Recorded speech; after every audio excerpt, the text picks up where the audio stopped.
Hi welcome back friends. Technical analysis के अगली series का ये जो वीडियो है ये है moving average, convergence and divergence, MACD।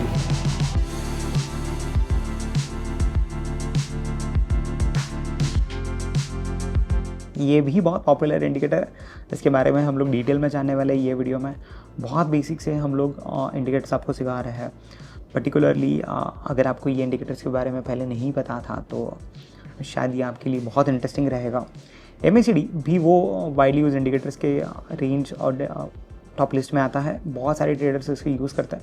अगर आप मूविंग एवरेजेस नहीं यूज़ कर रहे हो तो ये उसका एक अच्छा अल्टरनेटिव बन सकता है, क्योंकि यहाँ से इसको एनालाइज करना, इसको समझना, प्राइस को, इसके बारे में मतलब बहुत ईजी हो जाता है। तो आइए हम लोग स्क्रीन पे इमीडिएटली इसको देखते हैं कि इसको अप्लाई करने के बाद इसकी जो सेटिंग्स है ये कैसे फॉर्म हुआ है और इसको हम लोग हमारे बेनिफिट के लिए कैसे यूज़ कर सकते हैं। तो अगर मैं इंडिकेटर्स में जाता हूँ तो इंडिकेटर्स में मुझे सर्च करना है MACD। ये इंडिकेटर आ जाएगा और ये नीचे बाय डिफ़ॉल्ट अप्लाई हो चुका है। मैं आपको बताता हूँ पहले इसमें कौन सी लाइन क्या है, फिर हम लोग उसके बारे में डिटेल्स जानने वाले हैं। तो ये जो ऊपर वाला लाइन है ये है MACD लाइन, इसके बारे में मैं आपको बताता हूँ। और ये है उसका सिग्नल लाइन।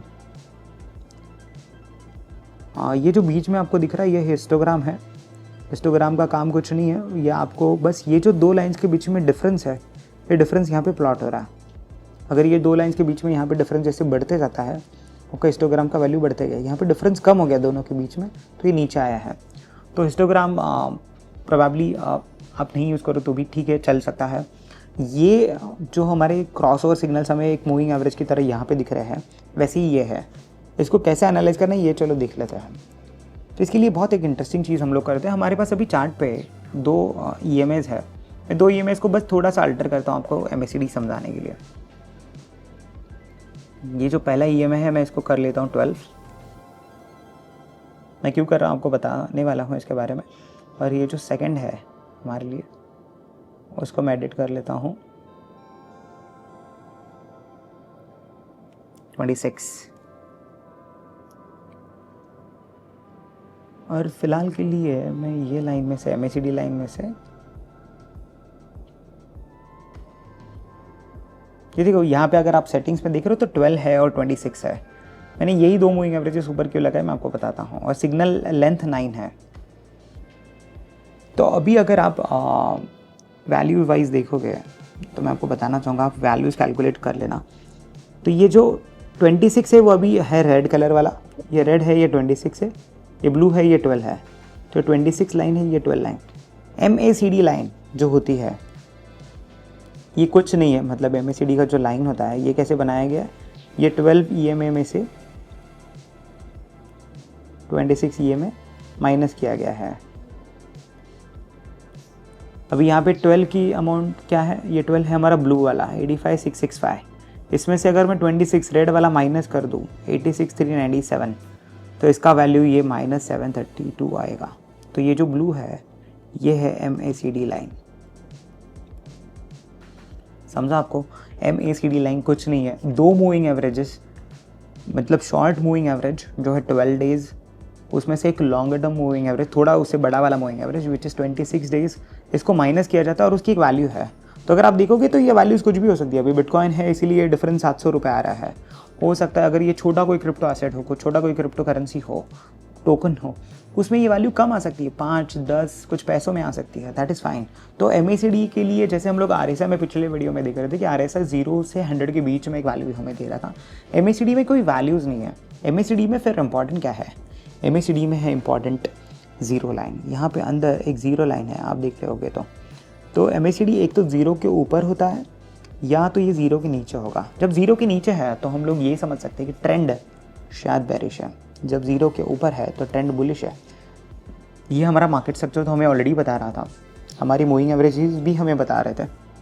अभी MACD वो हमारे लिए इंडिकेटर बन चुका है जो हमें ट्रेंड एनालाइज करने में मदद करें। इसको कैसे यूज़ करना चाहिए आप लोगों ने, जब भी ये सिग्नल लाइन को, मतलब अभी MACD लाइन तो निकल आई 732, ये उसके खुद के 9 डेज़ के अगर एवरेज, इसका अगर 9 डेज़ का एवरेज निकालूँ तो 1627 है। ये ब्लू लाइन का 9 डेज़ का एवरेज पिछले वो है 1627। ये खुद के एवरेज को जब क्रॉस करता है तो यहाँ पे ऐसा बोला जाता है कि ये बुलिश सिग्नल दे रहा है। यहाँ पे ये बुलिश सिग्नल है। जब ये नीचे क्रॉस कर रहा है तो इसको हम लोग बोलेंगे बेरिश या सेल सिग्नल हमें दे रहा है, तो यहाँ पे आप सेल कर सकते हो, यहाँ पे आप सेल कर सकते हो। तो जब ये सेल सिग्नल देता है तभी मैं आपको एक बस बताना चाहता हूँ कि अगर ये ऊपर सेल सिग्नल दे रहा है और प्रोबेबली आपने यहाँ पे कहीं पे बाय किया था, इसके बाय सिग्नल पे, यहाँ पे मूविंग एवरेजेस का सपोर्ट भी है, ये ब्रेकआउट भी है, वॉल्यूम सपोर्ट है, बहुत सारी चीज़ें हैं। तो आप यहाँ पे बुलिश स्ट्रक्चर में अगर एंटर करते हो तो आप MACD के थ्रू इसको राइड भी कर सकते हो कि इसको राइड करो यहाँ तक, जब ये यहाँ पे आपको सेल सिग्नल दे दे आप यहाँ पे एग्जिट कर सकते हो सकता है आपसे ये ऊपर वाला रैली मिस हो गया, बट प्रोबेबली इसके बाद मार्केट देखिए थोड़ा साइडवेज ही है। ये नीचे आ रहा था, इसका मतलब ये नहीं है कि इसमें सेलिंग हुआ था। अगर इसमें ये नीचे आते टाइम सेलिंग होता तो प्राइसेस यहाँ से क्रैश कर दी, प्राइसेस साइडवेज है। Moving average convergence and divergence, हम लोगों ने मूविंग एवरेज के बारे में बात किया था। ये जो मूविंग एवरेजेस होते हैं इसमें प्राइस इसके आसपास भी होवर कर सकती है। अगर अभी हम लोग देखें तो अभी क्या हो रहा है एग्जैक्टली, अगर मैं 12 और 26 डेज़ के अगर प्राइसेस को देखूँ तो हमारी प्राइस ये 12 और 26 डेज़ के आसपास होवर कर रही है। तो मेरे लिए प्रोबेबली एक वैसे जोन है जहाँ पे ये साइडवेज है। पर अभी देखो, अभी अगर मेरी ये मुझे बुलिशनेस बता रहा है क्या, तो शायद अभी ये 1226 यूज़ कर रहा हूँ इसलिए मुझे ये बुलिशनेस बता रहा है। पर अगर मैं इसको मेरा नॉर्मल 20 और 50 देखूँ जो हम लोगों ने बीच में ऑब्जर्व किया था, वो मुझे बेरिशनेस इंडिकेट कर रहे थे, प्लस मेरा स्ट्रक्चर मुझे बेरिशनेस इंडिकेट कर रहा था। तो मैं क्या करूँगा, बेरिश मार्केट में यहाँ पे ट्रेड नहीं लूँगा, मैं MACD को वापस टर्न होने दूंगा नीचे, और जब ये नीचे क्रॉस हो जाएगा मैं यहाँ पे कहीं पे वापस सेल सिग्नल के लिए रेडी रहूँगा, ये नेक्स्ट मूव के लिए।